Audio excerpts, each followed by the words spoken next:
Bueno, pues vamos a empezar nuestra sesión. Preparé una presentación para hablar un poco sobre la historia de las sistemas de clasificación respecto a la psicopatología o específicamente a los trastornos mentales. Sin embargo, antes de empezar, me gustaría saber cómo vas en tus actividades. En este momento están trabajando. Si no mal recuerdo, están trabajando la actividad número 6, creo. No sé qué número es, pero es la del video. Ujú. Ah, sí, sí, sí, sí, es la 6, la número 6. Muy bien, ¿cómo va? Eh, pues estoy terminando el guión para ya hacer el Ah, video. sí, porque creo Ah, que hoy se entrega, ¿verdad? ¿Cómo que viene? Sí, ya se entrega ahorita. Sí, ya en un rato. Sí, muy bien. Hola, Danae, buenas noches.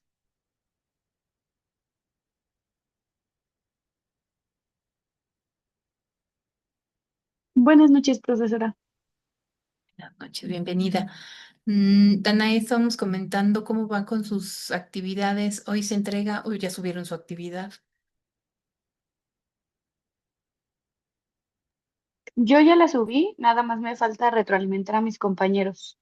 Ah, perfecto. Muy bien, muy bien, muy bien.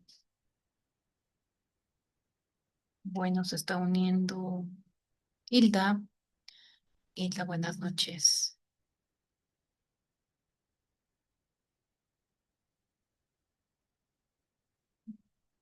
Ok, bueno, seguramente no tienes audio. Bueno, ¿cómo vas con la entrega de tu video,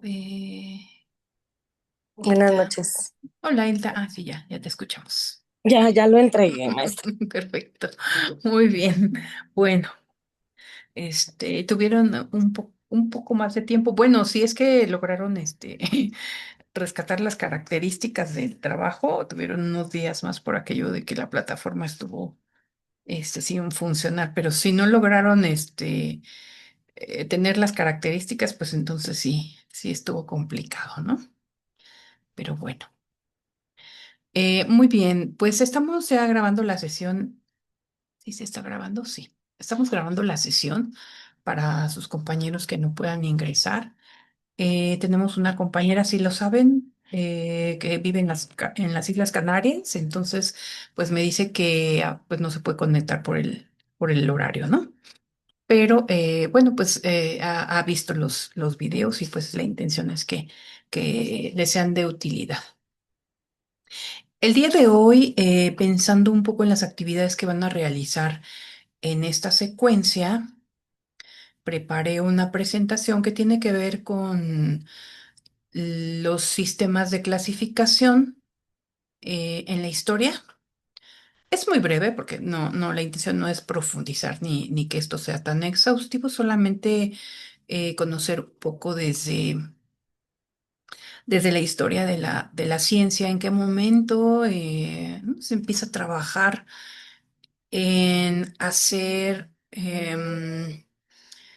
o nombrar ciertas características que pudieran tener las personas y que no eran, que podemos llamar no eran comunes, ¿no? O podemos decir que no son normales. Entonces, pues ya podemos observarlo desde la Grecia clásica.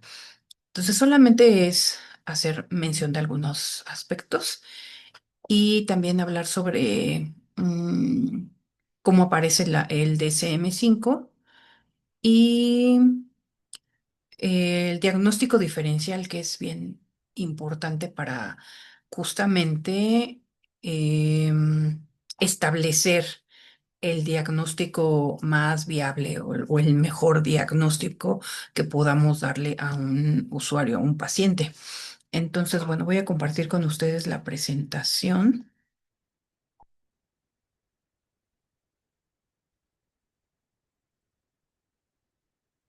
Ya tienen en pantalla la presentación, chicas.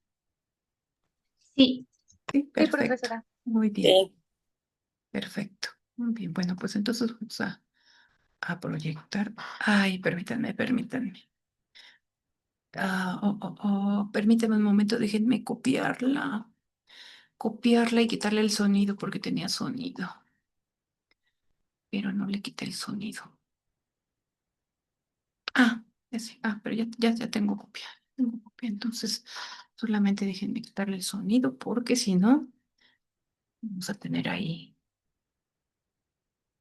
la voz de fondo.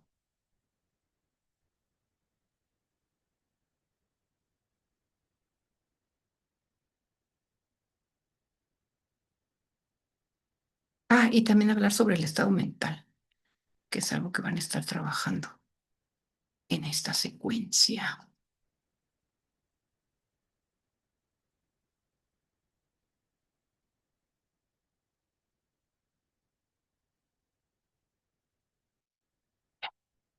Rápido. Muy bien. Bueno, pues hacemos un brevísimo, pero muy brevísimo recorrido histórico respecto a los sistemas de clasificación y esos primeros sistemas de clasificación de los trastornos mentales. Entonces, bueno, pues ya aquí en la Grecia clásica, en el siglo cuarto antes de Cristo, pues encontramos a Hipócrates. Él distingue entre dos categorías como manía y melancolía. La manía, pues como se consideraba locura, demencia, y la melancolía como lo que hoy conocemos como características y síntomas de la depresión. Entonces, estos conceptos se mantienen hasta el Renacimiento. El Renacimiento se da entre el siglo XIV y XVI, después de Cristo, por supuesto. Y pues quien mantiene esto pues es Galeno, quien es el médico y filósofo griego también, durante un siglo después, que vive un siglo después de Cristo. Después Barrow, en 1583, que es un médico inglés, introduce el concepto de demencia, de locura. Para el siglo XVIII, ahí está avanzando muy rápido. Para el siglo XVIII tenemos a Kant, filósofo alemán, y en su obra Antropología, y Pinel, que es también un médico francés, en su obra Nosología filosófica, habla de dos tipos de padecimientos, uno la manía con y sin delirio, y siguen manteniendo el concepto de melancolía y demencia, pero además incluyen el concepto de idiocia. Es decir, este concepto incluso el siglo pasado, incluso a mediados del siglo pasado, en las pruebas psicológicas sobre inteligencia, eh, en la categoría em, de la deficiencia mental, aparecía el concepto de idiota, ¿no? Entonces hoy en día pues sabemos que es el retraso mental o lo que ya también aparece en el DSM-5 como eh, discapacidad intelectual, ¿no? Entonces, pero bueno, introducen ese concepto. Ya después, Linnaeus es un experto biólogo y clasificador. Crea algunos géneros también de enfermedades, algunas categorías, algunas las llama como ideales, ¿no? El delirio, amentía, manía, melancolía, besanía. A otras las pone en una categoría como imaginarias, como la hipocondría, la fobia, sonambulismo y el vértigo.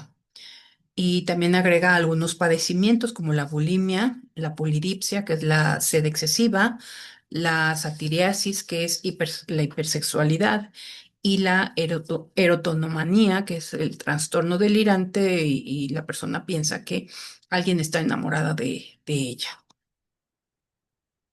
Para 1899, Kepling, que es un psiquiatra alemán, a él se le considera como el padre de la clasificación de los trastornos mentales y en su obra, que es un manual sobre psiquiatría, elabora pues ya un sistema para clasificar a grupos de pacientes por síntomas que sean muy parecidos y que ya los considera como síndromes, es decir, que tienen causas orgánicas.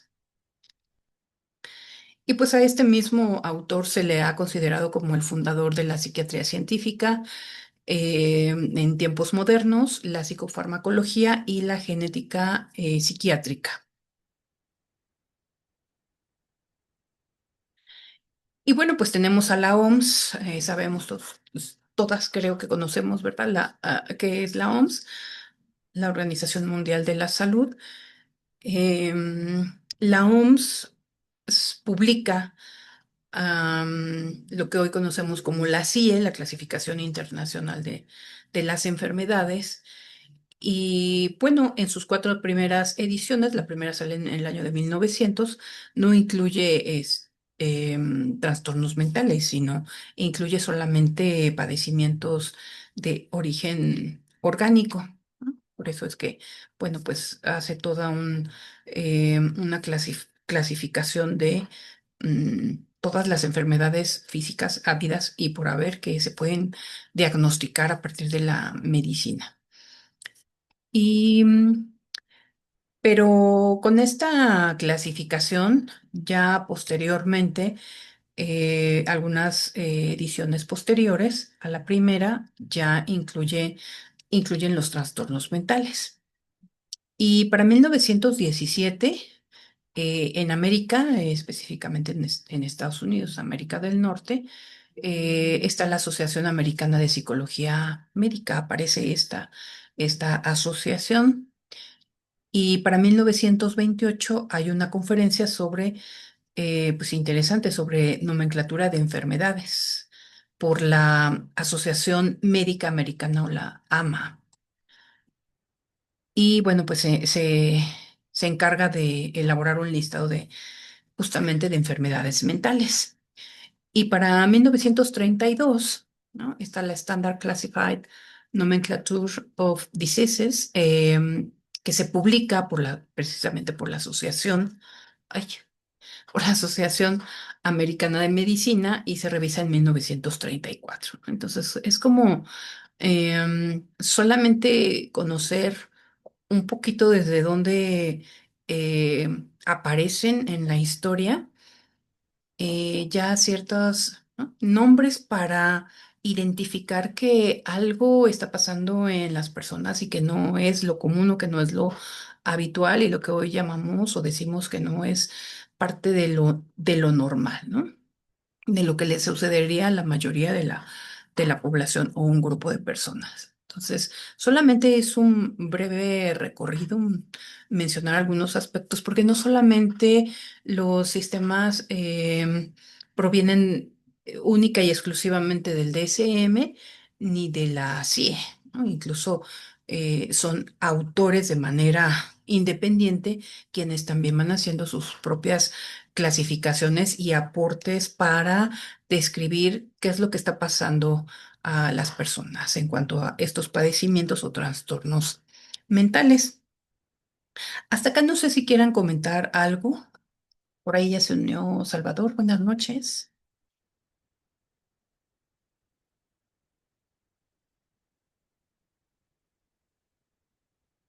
Y si no, bueno, pues vamos avanzando. Entonces, bueno, pues vamos a ver sí, como que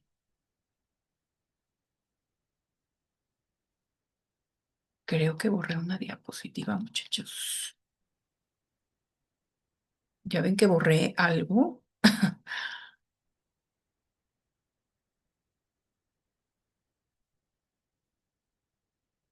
Me acuerdo que sí, que había alguna otra información, pero bueno,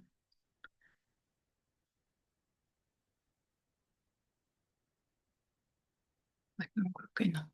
Me acuerdo que había otra diapositiva, pero bueno, ya no.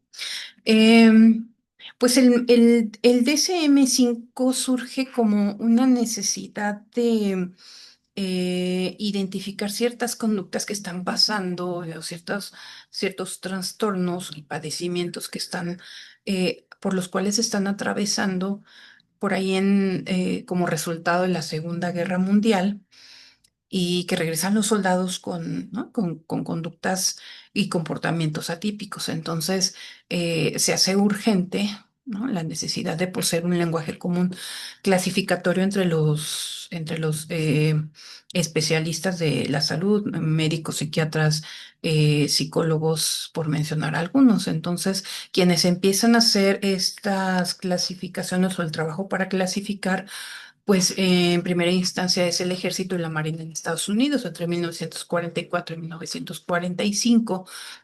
Y bueno, pues em, resulta que no es tan satisfactorio, ¿no? Que no es tan satisfactorio esta clasificación y entonces ahora sí incluyen ni más ni menos que a psiquiatras y a psicólogos y entonces es donde nace el DSM-5 y por supuesto que toma en cuenta los aspectos que también la CIE establece.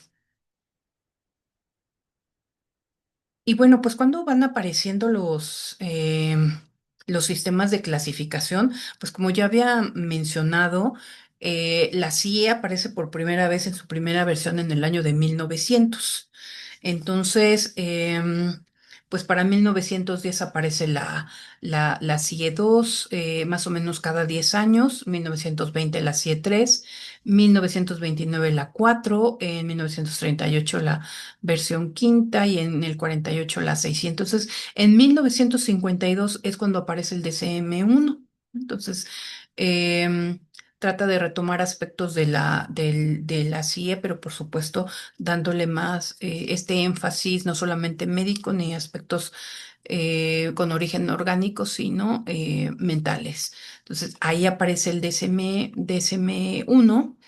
Para 1955 aparece el DCM-7, perdón, no, bueno, aparece la CIE, o sea, siguen publicándose las diferentes versiones de la CIE. En 1968 aparece el DSM-2, en 1980 el DSM-3, en 1987 el DSM-3 revisado, en el 94 el DSM-4, en el 98 la versión revisada del 4 y en el 2000 el 4 también es como una revisión.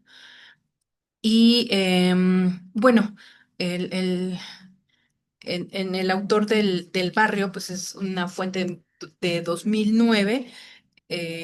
Pues bueno, obviamente ya no aparece el DCM-5 que ahora no recuerdo, no sé, aparece en 2014 y la CIE, no recuerdo, ya empieza a aplicarse, no recuerdo el año, pero antes de que empezara a aplicar, aparece varios años antes. Y bueno, hoy tenemos el DSM-5, ya apareció la versión revisada del DSM-5 y también ya tenemos la CIE 10. Entonces, bueno.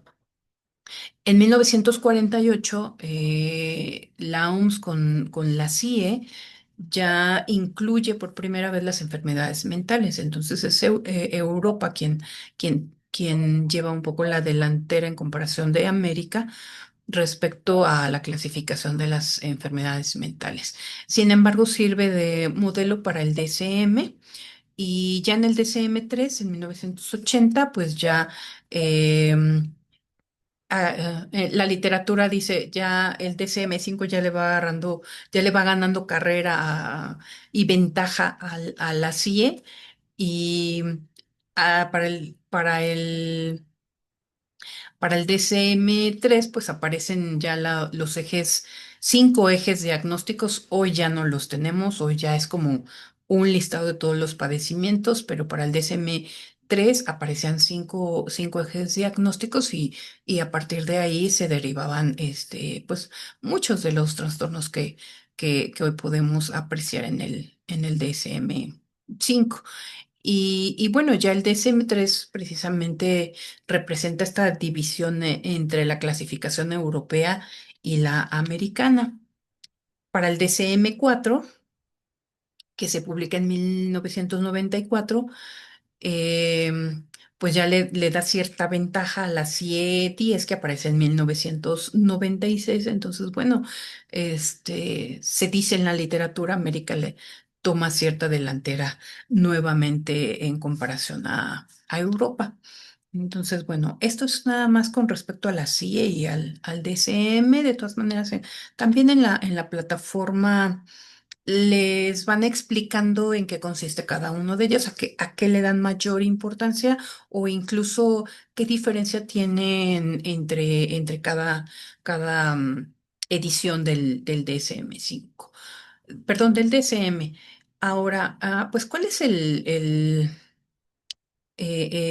principal uso? ¿Para qué nos es de utilidad el DCM? Pues más que muchas veces hablamos de etiquetas, ¿no? O de etiquetar y que no veamos a las personas como una mera etiqueta al establecer un diagnóstico. El principal objetivo de usar el manual es sí asignar un diagnóstico, pero para poder dar la atención, para brindar el tratamiento que sea adecuado y específico para cada caso y para cada persona. Entonces, el tener una clasificación nos va a ayudar a establecer el diagnóstico y por consiguiente dar el tratamiento pertinente.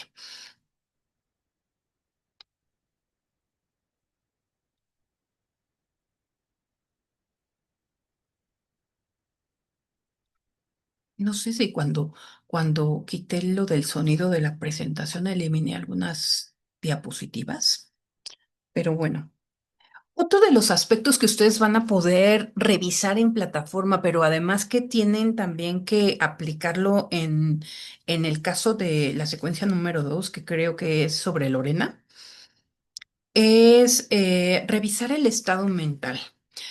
En la literatura ustedes van a poder encontrar diversos formatos para analizar el estado mental de la persona. Entonces, lo que yo les voy a presentar, bueno, es un formato, el que aparece en la plataforma es otro, pero creo que aquí lo importante resaltar es que, pues, sea un formato o sea otro, lo que tenemos que hacer es una observación cuidadosa y minuciosa de lo que está pasando con la persona cuando está con nosotros en entrevista.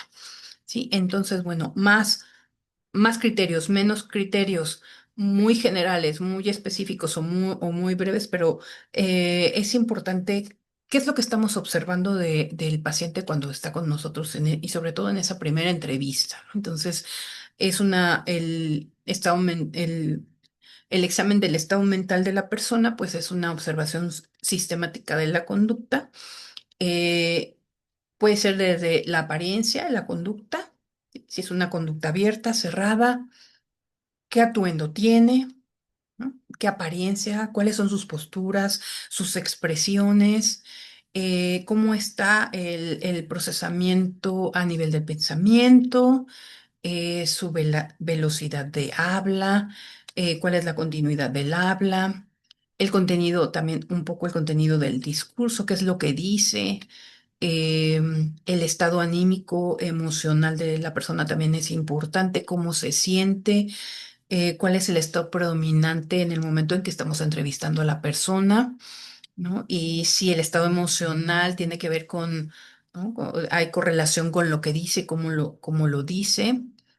También el funcionamiento intelectual, el tipo de vocabulario, si hace uso de abstracciones, metáforas, cuál es también su funcionamiento sensorial, si hay conciencia del entorno, de la persona misma, si se refiere al yo, si habla sobre, ¿no? Respecto a él, la persona, su yo, hacia el clínico, el tiempo, el espacio, presente, pasado, futuro. Todo eso hay que estarlo corroborando. E incluso hay ejercicios muy sencillos para corroborar la mayoría de estas conductas. Por ejemplo, me puede decir qué día es hoy, dónde nos encontramos. em, si se le señala un objeto, me puede decir qué es esto, incluso una pluma, un lápiz, una mesa, una silla. ¿Qué es esto? Me puede decir qué nombre tiene. Con preguntas muy concretas, nosotros podemos identificar cuál es el estado mental de la persona, del paciente. Eh, entonces, ustedes van a tener un formato en plataforma, hay que apegarse a ese formato. Como ya les decía, más o menos criterios o aspectos, pero la observación de la persona es muy importante. No sé si aquí hasta el momento tengan algún comentario, chicos. No, todo bien, maestra. Gracias, Hilda. Y bueno, otro aspecto que ustedes van a tener que trabajar en esta secuencia es precisamente el diagnóstico diferencial. La secuencia inicia con el caso de, si no mal recuerdo, de Lorena y se habla sobre un mal diagnóstico. ¿Sí? Entonces, pues por eso también la importancia de hacer un diagnóstico correcto, porque entonces nos permite prescribir el tratamiento adecuado y, como dice aquí en nuestra lámina, pues tomar las decisiones. ¿Qué tratamiento se le va a dar a la persona? Así como a asesorar a los familiares. Y por supuesto tener la comunicación con los otros familiares. Ya hemos visto en la secuencia, desde la secuencia anterior, que el trabajo multidisciplinario o interdisciplinario es muy importante para la atención a los pacientes. Entonces, eh, no es encasillar, sino es poder tomar la decisión de dar un tratamiento correcto. Entonces, como en el caso de nuestra secuencia 2, un diagnóstico incorrecto nos puede llevar a tomar malas decisiones, a proporcionar o prescribir un tratamiento incorrecto que, lejos de ayudarle, incluso puede poner en peligro la vida de la persona. Entonces, em, la literatura nos dice que em, la mayoría de las personas va a cumplir con los criterios que establece nuestro DSM o nuestro sistema de clasificación. Sin embargo, hay un porcentaje bajo, un 20% de los casos en los cuales va a ser muy difícil que sea tan obvio eh, qué padecimiento, qué trastorno puede tener la persona, ¿sí? Porque no tenemos la suficiente información, porque puede ser cambiante muy cambiante lo que le esté sucediendo a la persona, o porque, porque puede tener síntomas, ¿no? O puede tener características muy similares entre un trastorno y otro, o puede compartir sintomatología. Entonces, em, es importante hacer un diagnóstico diferencial. ¿Qué es esto de un diagnóstico diferencial? Es hacer un listado de los posibles trastornos que pudiera tener la persona. Y entonces tenemos que ir descartando, ¿no? A través de la entrevista, la observación, exactamente qué sintomatología tiene la persona. Entonces, este listado de posibles diagnósticos nos indican los expertos que pueden ser por lo menos cinco, cinco diagnósticos. Entonces, tener un listado de al menos cinco nos permite tener la ruta para llegar al diagnóstico más acertado. Entonces, bueno, algunos de los aspectos que se deben de considerar para hacer el diagnóstico diferencial, bueno, pues primero hacer nuestro listado por lo menos de 5 diagnósticos, empezando por el más probable y que nosotros pensamos que es nuestro mejor diagnóstico, terminando por el menos probable y vamos a ir descartando. Otro aspecto a tomar en cuenta es que no debemos ignorar situaciones que puedan ser muy peligrosas o dañinas y si no las tomamos en cuenta, entonces corremos el riesgo de hacer un mal diagnóstico. Entonces, cuando creamos que un diagnóstico puede ser o puede traer como consecuencias graves, ese sería como que poner en primer lugar. Y si vamos corroborando que no hay un peligro, que no hay un daño, entonces vamos a ir descartando. Por ejemplo, si tenemos a una persona de quien no pensaríamos que pudiera tener, por ejemplo, ante una situación difícil, un brote psicótico, este, que mejor si lo consideremos, lo pongamos en primer lugar y ya si corroboramos que la persona puede estar libre de tener un brote psicótico, entonces, bueno, vamos descartando los diagnósticos. Y entonces, bueno, pues al hacer nuestro listado y quitar los posibles riesgos, entonces podemos establecer el mejor diagnóstico. Si alguien quería comentar algo.